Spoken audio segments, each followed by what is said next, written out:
നമസ്കാരം. എപ്പോഴെങ്കിലും ചിന്തിച്ചു നോക്കിയിട്ടുണ്ടോ? ഒരു വലിയ മുറിയുടെ അത്രയും വലുപ്പമുണ്ടായിരുന്ന ഭീമാകാരമായ മെഷീനുകളിൽ നിന്ന് എങ്ങനെയാണ് കമ്പ്യൂട്ടറുകൾ നമ്മുടെ പോക്കറ്റിലിരിക്കുന്ന കൊച്ചു സ്മാർട്ട് ഫോണുകളായി മാറിയതെന്ന്? ലഭ്യമായ ഡേറ്റകളെ അടിസ്ഥാനമാക്കി കൗതുകകരമായ ഒരു ചരിത്ര ടൈംലൈനിലൂടെ കമ്പ്യൂട്ടിങ്ങിന്റെ ആ അതിവേഗത്തിലുള്ള പരിണാമം മനസ്സിലാക്കാൻ ഈ ഒരു എക്സ്പ്ലെയിനർ നമ്മെ സഹായിക്കും. നമുക്ക് തുടങ്ങാമല്ലേ? നമ്മുടെ ഈ യാത്ര ആരംഭിക്കുന്നത് കൃത്യം 1940 നിന്നാണ്. കമ്പ്യൂട്ടറുകളുടെ ഒന്നാം തലമുറയുടെ ഒരു തുടക്കം എന്ന് വേണമെങ്കിൽ നമുക്കിതിനെ വിശേഷിപ്പിക്കാം. നമ്മൾ ഇന്ന് കാണുന്ന അത്യാധുനിക സാങ്കേതിക വിദ്യകളൊന്നും അന്ന് നിലവിലില്ലായിരുന്നു കേട്ടോ. തീർത്തും അടിസ്ഥാനപരമായ ഒരു കാലഘട്ടം. 1940കളിലെ ആ ഭീമാകാരമായ കമ്പ്യൂട്ടറുകളിൽ നിന്ന് തുടങ്ങി ഇന്നത്തെ ആധുനിക കാലം വരെ എത്തിയ 5 വ്യത്യസ്ത തലമുറകളിലൂടെയാണ് നമ്മളിന്ന് കടന്നുപോകാൻ പോകുന്നത്. ഇവിടെ കാണുന്ന ഓരോ കാലഘട്ടവും വമ്പൻ മാറ്റങ്ങളുടേതായിരുന്നു. അപ്പോൾ ഒന്നാമത്തെ കാലഘട്ടം, കമ്പ്യൂട്ടിങ്ങിന്റെ ഉദയം. 1940നും 1956നും ഇടയിലുള്ള ഈ ഒന്നാം തലമുറ കമ്പ്യൂട്ടറുകൾ പൂർണ്ണമായും വാക്വം ട്യൂബുകളെയാണ് ആശ്രയിച്ചിരുന്നത്. ഇവയ്ക്കൊരു വലിയ മുറിയുടെ അത്രയും വലിപ്പമുണ്ടായിരുന്നു എന്നും മാത്രമല്ല, വൻതോതിൽ വൈദ്യുതി വലിച്ചെടുക്കുകയും പെട്ടെന്ന് ചൂടാകുകയും ചെയ്യുമായിരുന്നു. ഒരു തുടക്കമെന്ന നിലയിൽ ഇത് വലിയൊരു കാര്യമായിരുന്നു. പക്ഷേ ഇവിടെ രസകരമായൊരു കണക്കുണ്ട്. വാക്വം ട്യൂബുകൾ ഉപയോഗിച്ചിരുന്ന ഈ ആദ്യ കാലഘട്ടം മുഴുവൻ നീണ്ടുനിന്നത് 16 വർഷത്തോളമാണ്. ഇന്നത്തെ കാലത്ത് അതൊന്ന് ആലോചിച്ചു നോക്കൂ. അടുത്തൊരു സാങ്കേതിക മാറ്റത്തിലേക്ക് മാറാൻ അന്നവർക്ക് 16 നീണ്ട വർഷങ്ങൾ വേണ്ടിവന്നു. രണ്ടാമത്തെ കാലഘട്ടം, ട്രാൻസിസ്റ്ററുകളിൽ നിന്ന് ഇന്റഗ്രേറ്റഡ് സർക്യൂട്ടുകളിലേക്കുള്ള മാറ്റം. 1956 രണ്ടാം തലമുറയുടെ തുടക്കത്തിൽ വാക്വം ട്യൂബുകൾ മാറി പകരം ട്രാൻസിസ്റ്ററുകൾ വന്നു. അതൊരു വലിയ മാറ്റം തന്നെയായിരുന്നു. എന്നാൽ വളരെ പെട്ടെന്ന് തന്നെ, അതായത് 1964 മൂന്നാം തലമുറയിലേക്ക് എത്തിയപ്പോഴേക്കും അതിലും മികച്ച ഇന്റഗ്രേറ്റഡ് സർക്യൂട്ടുകൾ രംഗത്തെത്തി. ഹാർഡ്വെയർ നവീകരണത്തിന്റെ സ്പീഡ് പെട്ടെന്നങ്ങ് കൂടി. ഇവിടത്തെ കണക്കുകൾ നോക്കിയാൽ ആ സ്പീഡ് നിങ്ങൾക്ക് കൃത്യമായി മനസ്സിലാകും. ആദ്യ തലമുറ എടുത്ത സമയത്തിന്റെ പകുതിയിൽ താഴെ സമയം കൊണ്ടാണ് ഈ മാറ്റങ്ങളൊക്കെ സംഭവിച്ചത്.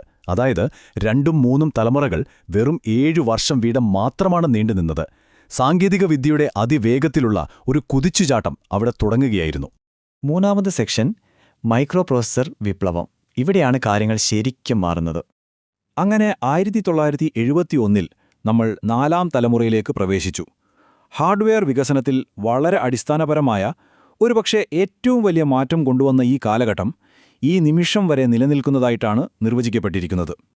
ഇതിലെ ഏറ്റവും നിർണായകമായ കാര്യം VLSI അഥവാ very large scale integration micro പ്രോസസ്സറുകളുടെ വരവാണ്. ഒരൊറ്റ ചെറിയ ചിപ്പിൽ ആയിരക്കണക്കിന് ട്രാൻസിസ്റ്ററുകൾ ഉൾക്കൊള്ളിക്കാൻ ഇതിലൂടെ അവർക്ക് സാധിച്ചു. നമ്മളിന്ന് ഉപയോഗിക്കുന്ന പേഴ്സണൽ കമ്പ്യൂട്ടറുകൾക്കും പോക്കറ്റിലിരിക്കുന്ന സ്മാർട്ട് ഫോണുകൾക്കുമൊക്കെ ശരിക്കും അടിത്തറയിട്ടത് ഈയൊരു മാറ്റമാണ്. ഇതുവരെയുള്ള നമ്മുടെ യാത്രയൊന്ന് ചുരുക്കി നോക്കിയാൽ, ഒരു മുറിയുടെ വലിപ്പമുണ്ടായിരുന്ന വാക്വം ട്യൂബുകളിൽ തുടങ്ങി മൈക്രോസ്കോപ്പിക്കായ VLSI ചിപ്പുകളിലേക്ക് ആ സാങ്കേതികവിദ്യ എത്ര വേഗത്തിലാണ് ചുരുങ്ങിയതെന്ന് നിങ്ങൾക്ക് കാണാൻ കഴിയും. ഇത് ശരിക്കും അത്ഭുതപ്പെടുത്തുന്ന ഒന്നാണ്, അല്ലേ? നാലാമത്തെയും അവസാനത്തെയും ഭാഗം, ആർട്ടിഫിഷ്യൽ ഇന്റലിജൻസും അതിനപ്പുറവും. ഇവിടെ ലഭ്യമായ സോഴ്സ് ഡാറ്റയിൽ വളരെ പ്രധാനപ്പെട്ട ഒരു വാക്കുകളുടെ മാറ്റം നമ്മൾ കാണുന്നുണ്ട്. അതായത് 4ാം തലമുറയിലെ VLSIയിൽ നിന്നും 5ാം തലമുറയിലെത്തുമ്പോൾ അത് ULSI അഥവാ ultra large scale integration micro പ്രോസസ്സറുകളിലേക്ക് മാറുന്നു. വെറും ആയിരങ്ങളിൽ നിന്നും ദശലക്ഷക്കണക്കിന് ഘടകങ്ങളെ ഒരൊറ്റ ചിപ്പിൽ സംയോജിപ്പിക്കുന്ന വലിയൊരു സാങ്കേതിക വിദ്യ. 5ാം തലമുറ എന്നത് ഈ നിമിഷം നടന്നുകൊണ്ടിരിക്കുന്ന ഒന്നായിട്ടാണ് തരംതിരിച്ചിരിക്കുന്നത്. ഈ പുതിയ ULSI സാങ്കേതികവിദ്യ ഉപയോഗിക്കുന്നതിലൂടെ നമ്മുടെ കമ്പ്യൂട്ടറുകളുടെ വേഗതയും കാര്യക്ഷമതയും സങ്കൽപ്പിക്കാൻ കഴിയാത്ത തലങ്ങളിലേക്കാണ് ഉയരുന്നത്. ഇത് നമ്മുടെ അവസാന ലക്ഷ്യസ്ഥാനത്തെ വളരെ വ്യക്തമായി കാണിക്കുന്നു.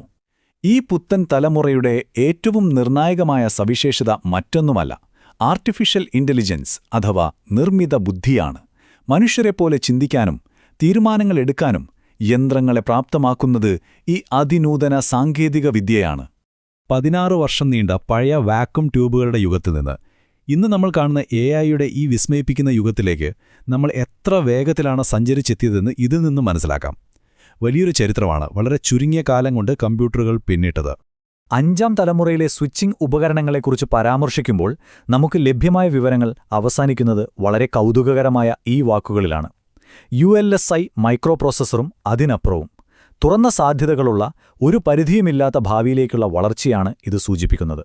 അപ്പോൾ സ്വാഭാവികമായും ഒരു ചോദ്യം വരും. 1940-ലെ അടിസ്ഥാനപരമായ വാക്യൂം ട്യൂബുകളിൽ നിന്ന് തുടങ്ങി ഇന്നത്തെ അത്യാധുനിക ആർട്ടിഫിഷ്യൽ ഇന്റലിജൻസിൽ വരെ നമ്മൾ എത്തി നിൽക്കുന്നുവെങ്കിൽ വരാനിരിക്കുന്ന തലമുറകളിൽ എന്തെല്ലാം വലിയ മാറ്റങ്ങളായിരിക്കും നമ്മെ കാത്തിരിക്കുന്നത്?